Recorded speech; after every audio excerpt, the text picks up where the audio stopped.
من همیشه میگم که 99 ممیز 99,999 صد هزارم درصد اتم از فضای خالی تشکیل شده، یعنی از انرژی و اطلاعات، و تنها 1/100,000 درصد اون رو ماده یا ذره تشکیل میده و تازه خود این ماده هم تنها به صورت لحظه‌ای و موقتی وجود داره.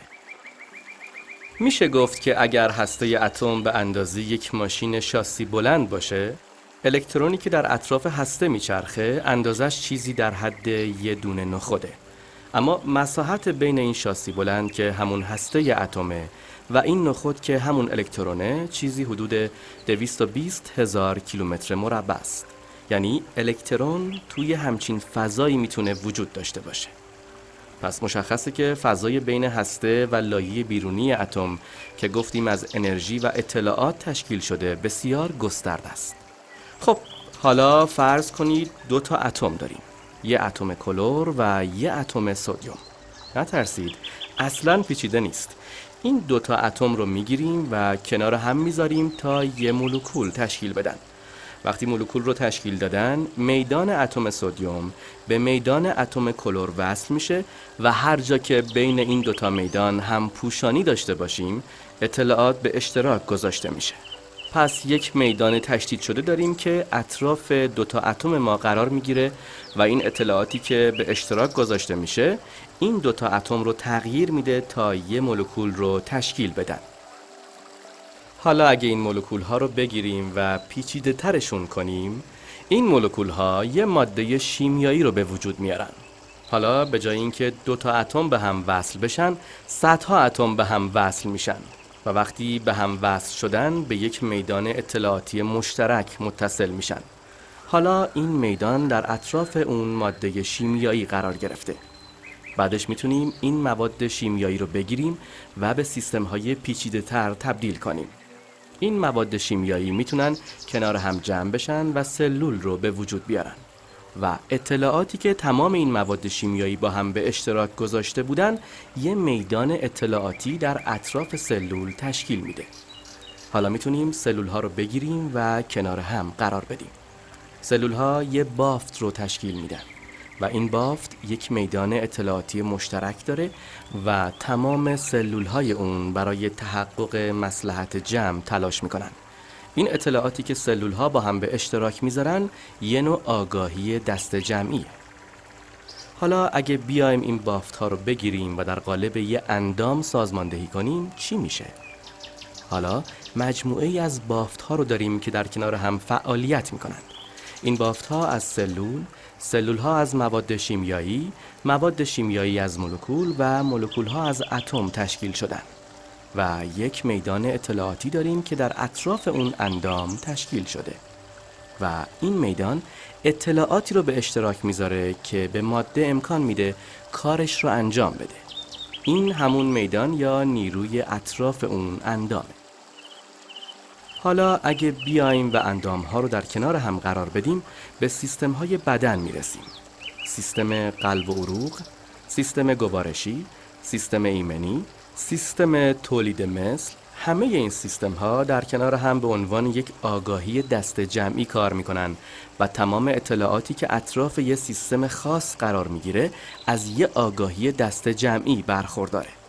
پس میتونیم بگیم این سیستم با استفاده از یه سیستم انرژی یابی کار میکنه و اگه ماده‌ای وجود داره دلیلش اینه که انرژی داره بهش زندگی میبخشه. حالا اگه بیایم و همه این سیستم ها رو کنار هم قرار بدیم یه بدن تشکیل میشه. پس بدن یه میدان اطلاعاتی در اطراف خودش داره. فرقی نمیکنه اسم این میدان رو میدان شخصی بذارید یا میدان طلایی یا هر چیز دیگه. این یه میدان اطلاعاته که ماده داره از انرژی و اطلاعات اون استفاده میکنه و این انرژی به ماده نظم، انسجام و ریتم میبخشه. پس از اتم به مولکول، از مولکول به ماده شیمیایی، از ماده شیمیایی به سلول، از سلول به بافت، از بافت به اندام، از اندام به سیستم و از سیستم به بدن رسیدیم. و این میدان اطلاعاتی که اطراف بدن شما قرار گرفته، این میدان نامرئی اطلاعات به ماده بدن شما زندگی و نظم میبخشه. من همیشه میگم همه بیماری ها به خاطر پایین اومدن فرکانس به وجود میان و وقتی فرکانس پایین اومد، اگه پایین اومدنش ادامه پیدا کنه و مدام بیاد پایینتر، بالاخره یه جایی انسجامش رو از دست میده، ریتمش به هم میخوره، تعادل و نظمش به هم میریزه. پس میشه گفت که اگه یه دسته نوازنده درام داشته باشیم و همشون بدون ریتم و آهنگ با هم درام بزنن، یه سر و صدای نامطلوب و گوشخراش ایجاد میشه. به این پدیده میگن عدم انسجام.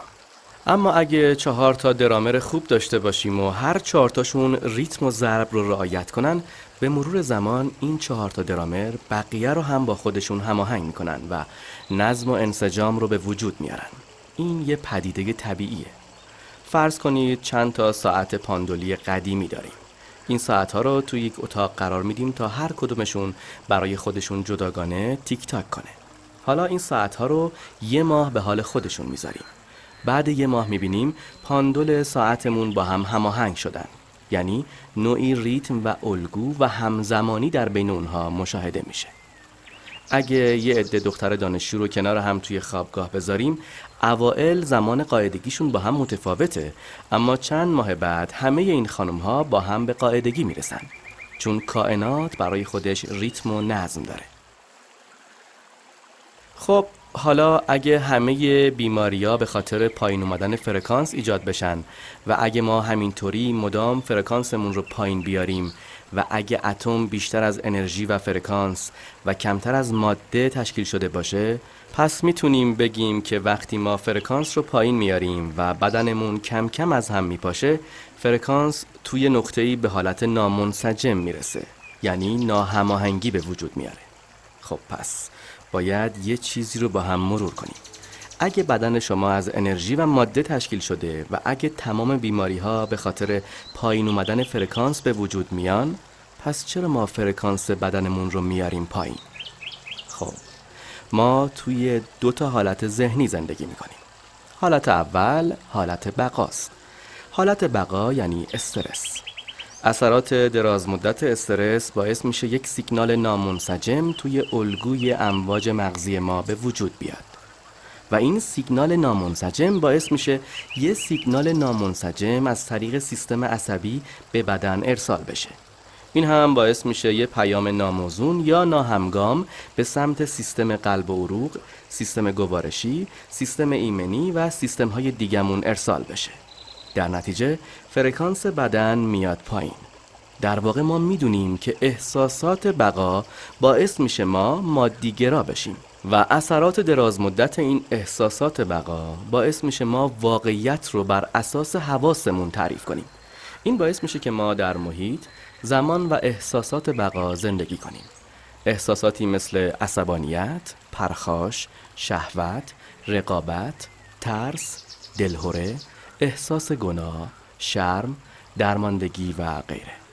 این احساسات فرکانس بدن شما رو میارن پایین، چون هر بار که شما واکنش نشون میدید و این سیستم ها رو فعال میکنید، دارید انرژی مصرف میکنید.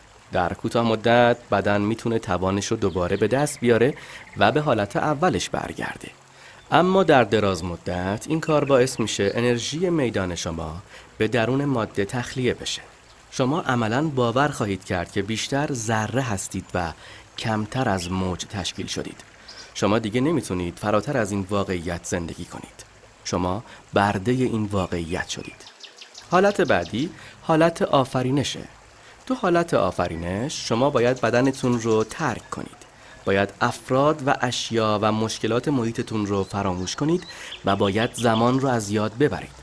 باید به هیچ کس و هیچ چیز تبدیل بشید و توی هیچ زمانی نباشید. توی این حالته که میتونید انرژی رو به وجود بیارید و یا از انرژی استفاده کنید و سرنوشتتون رو بسازید. پس اگه توی حالت بقا زندگی کنید، به مرور زمان همه انرژی میدان شما مصرف میشه و بدنتون بیشتر و بیشتر به ماده و کمتر به موج تبدیل میشه. اگه بگیم نامنسجم بودن این سیگنال های مغزی باعث میشه که پیام های نامنسجمی توی بدن رد و بدل بشه، پس طبیعیه که بدن فرکانسش رو بیاره پایین، چون ماهیت این احساسات همینه. انرژیمون مصرف میشه، پس ما بیشتر ماده و کمتر انرژی هستیم و فرکانس بدنمون ریتم و تعادل خودش رو از دست میده. حالا مجبوریم به قوانین ماده تن بدیم. قانون ترمودینامیک، قانون آنتروپی.